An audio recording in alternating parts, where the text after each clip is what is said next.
এই সংবিধান, এই সবগুলো জিনিস মানুষের রায়ের ঊর্ধ্বে না। এমপি হওয়ার দৌড়ে বা পার্লামেন্টে যাওয়ার দৌড়ে আমরা এই এই এই এই রাজনীতি করতে আসি নাই। আমাদের রাজনীতিক এজেন্ডাই হচ্ছে সংস্কার, আমাদের রাজনীতির এজেন্ডাই হচ্ছে বিচার। আমরা এই দাবিতেই, আমরা যদি ক্ষমতার কাছাকাছি যেতে চাইতাম, আমরা তো মার্কেট অ্যানালাইসিস করে আমরা বিএনপির সাথে জোট করতাম, কিন্তু বিএনপি তো ওই সময় সংস্কারের পক্ষে থাকবে এটা বলতে পারে নাই। এটা বলতে পারে নাই বলেই আমরা যেই জোটটা সংস্কারের পক্ষে দাঁড়াবে তাদের সাথে আমাদের যাইতে হচ্ছে। এখন জাতির দুঃখ কি জানেন? জাতির দুঃখ হচ্ছে ওই যে 24 বছরের বিএনপি জামাতের সংসার, ওই স্বামী স্ত্রীর ঝগড়া, আজকে ভালো হয় কালকে ঠিক হয়, মানুষ দেখে এদের মধ্যে ছাড়াছাড়ি, কিন্তু আসলে খুঁজলে পাওয়া যাবে দুইজনে আবার এক। তো মাঝখানে স্বামী স্ত্রীর ঝগড়া, ভুক্তভোগী হইল জনগণ, আর ভুক্তভোগী হইলাম আমরা। কিভাবে? আমরা দেখেন যে আমরা যেই জনগণের পক্ষে যে লড়াইটা করতে নেমেছি, সেই লড়াইটাতে আমরা কোনোভাবেই সামনে আগাইতে পারি না। কারণ দেখা যাচ্ছে ওই যে স্বামী স্ত্রী আবার কতক্ষণ ঝগড়া করে আবার কতক্ষণ মিলে যায়, কিভাবে মিলে সেটা আবার আমরা খবর পাই না। তো এই সংকটের মধ্যে এনসিপি কেন গিয়ে আবার মানে একাত্মতা প্রকাশ করবে? আমরা এখন পর্যন্ত আমাদের মূল দাবি হচ্ছে, এটা একটা রেটরিক ছিল, মূল দাবি হচ্ছে দেশে যে সংস্কারগুলো প্রয়োজন, রাষ্ট্র কাঠামোতে সংবিধান থেকে শুরু করে সমস্ত প্রশাসনিক প্রতিষ্ঠান সব জায়গায় যেইভাবে দলীয়করণ করা হয়েছে। এই যে পুলিশ প্রশাসনের কথা হচ্ছিল, পুলিশ দাঁড়িয়ে দাঁড়িয়ে দেখছে, এই পুলিশই জুলাইতে মানুষকে নির্বিচারে গুলি করেছে। কেন করতে পেরেছে? কারণ সরকার যখন সরকারে থাকে তখন পুলিশকে তারা সেভাবেই নির্দেশনা দেয়, সেভাবেই তারা ব্যবহৃত হয়। আজকে যদি পুলিশ প্রশাসনের সংস্কার হইতো তাহলে কিন্তু তারা এইভাবে পুলিশকে ব্যবহার করতে পারতো না বা নিবৃত্তও করতে পারতো না।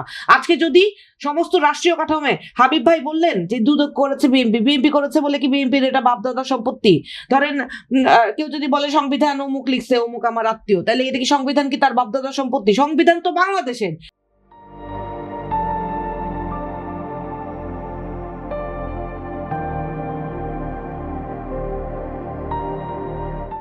দুদক বাংলাদেশের মানুষের জন্য, এই ধরনের প্রতিষ্ঠান, এই সংবিধান, এই সবগুলো জিনিস মানুষের রায়ের ঊর্ধ্বে না। প্রত্যেকটা জিনিস, প্রত্যেকটা জায়গা, এগুলো মানুষের পক্ষে সার্ভ হইতে হবে। ভাই বললেন যে জামাতের লোকজনের পুকুরে নাকি তেল মজুদ পাওয়া গেছে, আবার উনার নিজের গাড়ির জন্য উনি নিজে মজুদ রাখছে। এখন আমার দুঃখের জায়গাটা হলো মালয়েশিয়ার মতো এত ছোট একটা দেশে এনআইডি দিয়ে তাদের একটা সিস্টেমের মাধ্যমে তাদের এইগুলো রেগুলেটেড হয়, এবং কে কতটুকু তেল পাবে, সেইটা জ্বালানি কতটুকু নিতে পারবে, সেটা কিন্তু এনআইডি দিয়ে তারা রেগুলেট করে। অথচ বাংলাদেশের মতো জায়গায় আমরা কোনোভাবেই এই চেষ্টাটা করলাম না। কে কতটুকু তেল নিবে, কতটুকু মজুদ করবে, বাংলাদেশে তেল সার্কুলেশন, জ্বালানি কিভাবে ডিস্ট্রিবিউটেড হবে, এটা নিয়ে কোনো আলোচনা দেখছি না। আমি বলছি কি আওয়ামী লীগের লোকজন সবই বলছি, একটা করে উত্তর দিতে আসি। অনেক কথা তো হয়ে গিয়েছে, বলতে তো হবে, মানুষের পক্ষে কথা বলতে এসেছি। বলেন তো, এখন এই জ্বালানি মজুদ এবং জ্বালানির যে সরবরাহ, এইটা নিয়ে যে গভীর সংকট, সেটা প্ল্যান না থাকলেও আমরা যতবার এটা বলেছি, সরকার পক্ষ থেকে বলা হয়েছে জ্বালানি নিয়ে কোনো সংকট নাই, এবং মজুদ গুলো প্রতিহত করার জন্য সরকারের যে মনিটরিং পলিসি, সেই পলিসি নিয়ে আমরা কোনো আলাপ শুনি নাই। সুতরাং বিএনপি করছে না যে আমাদের ঘরে বিএনপি রেখে দিয়ে আসছে নিজেরা মিলে এইটা মজুদ করে, তারপরে তেলের দাম বাড়ানো হইলো, এটা খুবই আকস্মিক ভাবে। হাবিব ভাই কিন্তু বলে ফেলছেন যে তেলের দাম প্রথমে একটা সহনীয় পর্যায়ে বাড়ানো হয় নাই। কেন বাড়ানো হয় না? কারণ যে মজুদ করতে সময় দেওয়া হয়েছে, মজুদ করা হয়েছে, তারপরে এরপরে তেলের দামটা সুবিধা মতো বাড়ানো হয়েছে, কারণ মজুদদারদেরকে যাতে এবার সুবিধা দেওয়া যায়। বিএনপি মজুদদারদের সুবিধা দেওয়ার জন্যই এই তেলের দাম বাড়িয়েছে। অবশ্যই, কারণ আপনি মজুদ করার জন্য মনিটরিং পলিসি কোথায় কাকে উল্লেখ করছেন? এত জিনিস, এত তেল কিভাবে মজুদ করলো? এটা কি ম্যাজিক? সরকার কি করতেছিল তখন?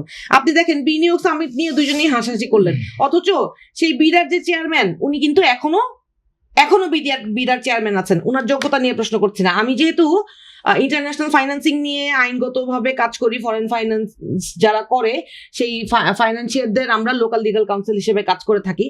ইন্টারিম গভর্নমেন্টের সময় যেহেতু এটা একটা নির্বাচিত গভর্নমেন্ট ছিল না, সেই কারণে আন্তর্জাতিক সংস্থাগুলো বাংলাদেশে লোন দেয়া এবং ইনভেস্ট করার ক্ষেত্রে তারা একটা দোদুল্যমান পরিস্থিতিতে ছিল, কিন্তু এখন কিন্তু তারা অনেক বেশি এক্সপেডাইট করতে চাচ্ছে প্রসেসটা। কিন্তু আপনার দেশের আইন শৃঙ্খলা পরিস্থিতি যদি নিয়ন্ত্রণে না থাকে, এইভাবে জঙ্গি হামলার আশঙ্কা, মবের আশঙ্কা, এই যে এইগুলোতে মিডিয়াতে আগুনের মতো কথা ছড়িয়ে যায়, হ্যাঁ, এই জিনিসগুলো যদি আপনি নিয়ন্ত্রণ করতে না পারেন, তাহলে কিন্তু আপনি আন্তর্জাতিক সংস্থাগুলোর কাছ থেকে আপনি কখনোই সুদৃষ্টি পাবেন না। IMF দেখেন তার 5th আর 6th ট্রান্স দিতে কিন্তু নাকচ করে দিচ্ছে, নানান শর্ত আরোপ করছে। সেইগুলো কিন্তু এই এই এই আপনার দেশে আইন শৃঙ্খলা পরিস্থিতির এইটাও আরেকটা কারণ। টাকা ছাপানোর কথা বললেন ভাই, টাকা তো এই সরকারের আমলেই ছাপানো হচ্ছে এবং এটা নিয়ে কথা হচ্ছে, আপনি খোঁজ দেন। এইটা এই সরকারের আমলে টাকা প্রিন্ট করা হচ্ছে, নতুন করে টাকা ছাপায় সরকারকে টাকা দেয়া হচ্ছে। সরকার আজকে বলেছে যে মা বোনদের, ওই যে মা বোন বললে আবার দেখলাম যে আমাদের জাহাঙ্গীরনগরের এক আপার খুব খারাপ লাগে, ওইটা বোধহয় শুধু শফিকুর রহমান সাহেব মা বোন বললে খারাপ লাগে, তারেক রহমান সাহেব বললে ভালো লাগে। যাক, অসুবিধা নাই, মা বোনদের LPGর জন্য কার্ড দিবে। এখন এত কার্ডের জায়গায় এনসিপির প্রস্তাবনা ছিল ইশতেহারে এনসিপির, যে বাংলাদেশে যত রকম নাগরিক সুবিধা, এই সুবিধাগুলো একটা নির্দিষ্ট ডাটাবেসের মধ্যে NID মাধ্যমে যার যার আইডেন্টিটি অনুযায়ী তাদেরকে এই সুবিধাগুলো নিশ্চিত করা হোক। প্রত্যেকটা আলাদা আলাদা কার্ড করার তো দরকার নাই। পরে আসছি আমরা স্পেসিফিক ভাষার পরিবর্তনের কথা বলছিলেন, দুইজনেই বলছিলেন, এবং মত প্রকাশের বিষয় এবং কটাক্ষ, এটা নিয়ে আমি আমার আইনগত যে বিবেচনা সেটা নিয়ে আমি একটু কথা বলতে চাই। সেইটা হচ্ছে যে বাংলাদেশে এই মুহূর্তে আগের সরকারের আমলে যেই মত প্রকাশের স্বাধীনতার কথা শেখ হাসিনা বলিয়া ওরাইতো না, আবার ডিজিটাল সিকিউরিটি অ্যাক্টে মানুষকে ধরতো, সেই একইভাবে গতকাল হাসনাত আব্দুল্লাহ পার্লামেন্টে কিন্তু বলেছে মত প্রকাশের স্বাধীনতা আছে, কিন্তু শুধু সপক্ষে বলার স্বাধীনতা, আমরা সরকারকে সমালোচনা করার স্বাধীনতাও চাই। আপনি এই মুহূর্তে এখানে যেখানে বসে আছে সেখানে 7 জন মানুষ ডিজিটাল মাধ্যমে সরকারের সমালোচনা করার কারণে তাদেরকে তুলে নিয়ে যাওয়া হয়েছে এবং সাইবার সুরক্ষা আইনে মামলা দেওয়া হয়েছে। একজন ব্যক্তি যার নামে একটা মামলা দেওয়া হয়েছে, সেই মামলায় জামিন পাওয়ার সাথে সাথে ঠিক শেখ হাসিনা স্টাইলে জেল গেট থেকে আবার আরো 2টা মামলা দিয়ে তাকে গ্রেফতার, সৌন অ্যারেস্ট করা হয়েছে। সো এইগুলো এখনো চলমান আছে। তবে আমি স্পষ্টভাবে জাতির কাছে আমার অবস্থান, আমার দলের অবস্থান তুলে ধরতে চাই।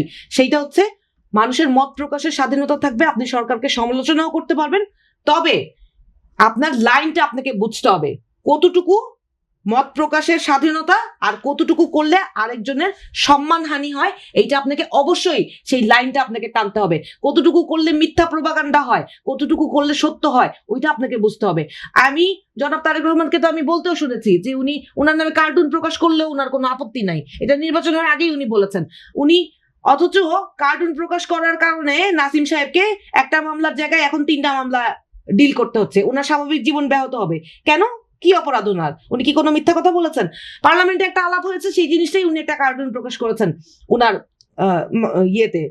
সোশ্যাল মিডিয়া হ্যান্ডেলে। তাহলে এই জিনিসগুলা আপনার রাষ্ট্রীয় বাহিনীকে, আইন শৃঙ্খলা বাহিনীকে ব্যবহার করে আপনি জনগণের বিরুদ্ধে এই ধরনের মত, আপনি স্বাভাবিক মত এবং সমালোচনা করার অধিকারকে কেড়ে নিচ্ছেন, এটা তো হতে পারে না। মত প্রকাশের স্বাধীনতা যেভাবে বাধাগ্রস্ত হয়েছে, বিএনপি সে পথেই হাঁটছে। আপনি মিডিয়া, সাধারণ মানুষ, প্রত্যেকটা মানুষ যেভাবে ভীত সন্ত্রস্ত ছিল, সেই একই ভীতি তৈরি করা হচ্ছে। আমরা আমাদের অবস্থান স্পষ্ট করেছি, সেটা হচ্ছে সরকারের সমালোচনা করার অধিকার আমাদেরকে দিতে হবে, যাতে সরকার চেক এন্ড ব্যালেন্সে থাকে।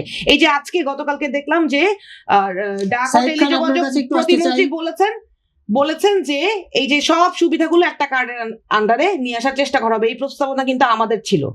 তাহলে সেই জায়গাটা কিন্তু আপনারা স্বীকার করবেন না। কিন্তু আমরা কিন্তু বলেছি যে সরকার যে খাল খনন কর্মসূচি করছে, আমার তো মনে পড়ে যে আমি তারেক জিয়ার হাতে কোদাল দেখে আমার জিয়াউর রহমানের ছবি আমার দৃশ্যপটে ভেসে ওঠে। আমি তো বলেছি যে আমার তো টাকা নাই, আমার ভাইরা দরকার হলে ওনার সাথে খাল খনন কাজে নেমে যাবে, অসুবিধা নাই। আমরা সরকারকে সহযোগিতা করার জন্য সমালোচনা করতে চাই, আমরা তাদের সহযোগিতা করার জন্য জ্বালানি নিয়ে কথা বলি, আমরা তাদের সহযোগিতা করার জন্য দেশের সার্বিক পরিস্থিতি নিয়ে কথা বলি। আসেন না, দেশটা একটা ঐক্যবদ্ধভাবে চালাই, কি সমস্যা?